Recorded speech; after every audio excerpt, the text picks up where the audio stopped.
Hello and welcome to my YouTube channel, Ukulele Dave Down Under.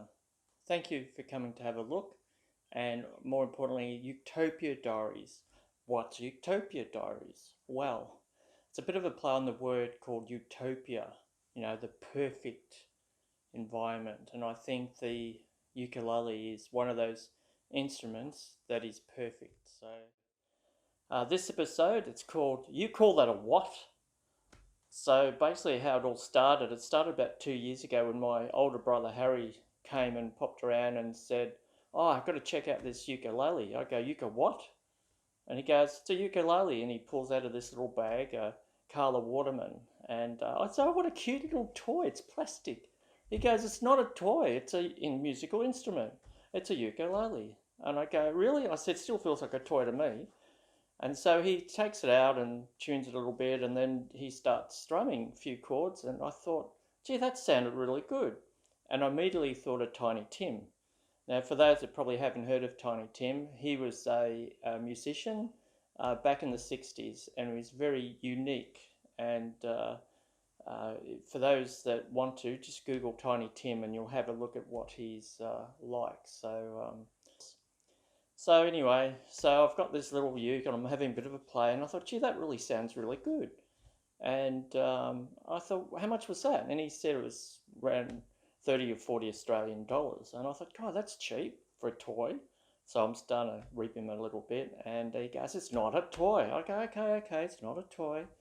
Even though it's made of plastic and has plastic strings, it's not a toy. So after about half an hour to an hour of playing around with it, I thought, actually, this is really good. And for years and years, I've tinkered with a guitar like most of you would have. And, you might learn a couple of guitar strings and then put it away in the cupboard for another year or a couple of years. And I thought, this is actually pretty good. It's small, it's portable, and we caravan. And I thought this is something that would be handy to throw in the car or the caravan when we travel. So I thought, all right, I'll have a look. So, of course, best way to find out most information is through the internet and Google.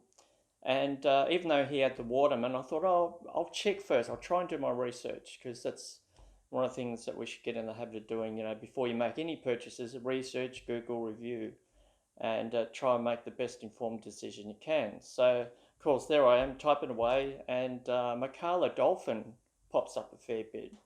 And I think that was around about the $45 in Australian currency back then. And I thought, oh, it's great. So I got all excited. So I rang my brother and I said, "Have, guess what?" And he goes, "What?" And I said, "I've just ordered a Makala Dolphin." And he goes, "Oh, well, you'll enjoy it." So the first mistake I did was mistake number one. I actually didn't realize that they came in 4 different sizes. Like, you've got the soprano, which is what the Dolphin and the Waterman are. But you can get the concert, which is slightly bigger, and then the tenor, the baritone, which is totally different.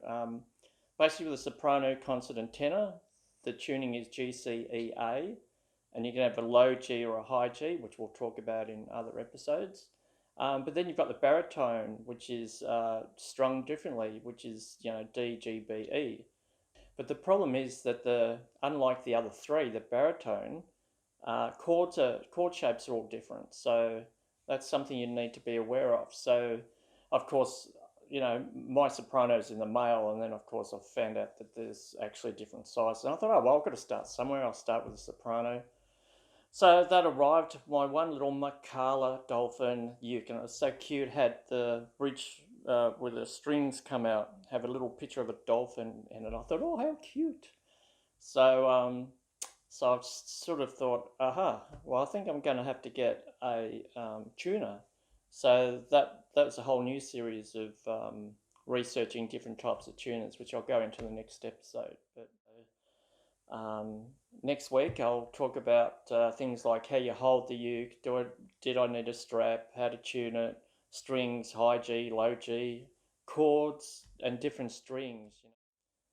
Well, thanks again for looking at Utopia Diaries. I hope you found it interesting, and hopefully get to see you next week. So thanks again from Ukulele Dave Down Under.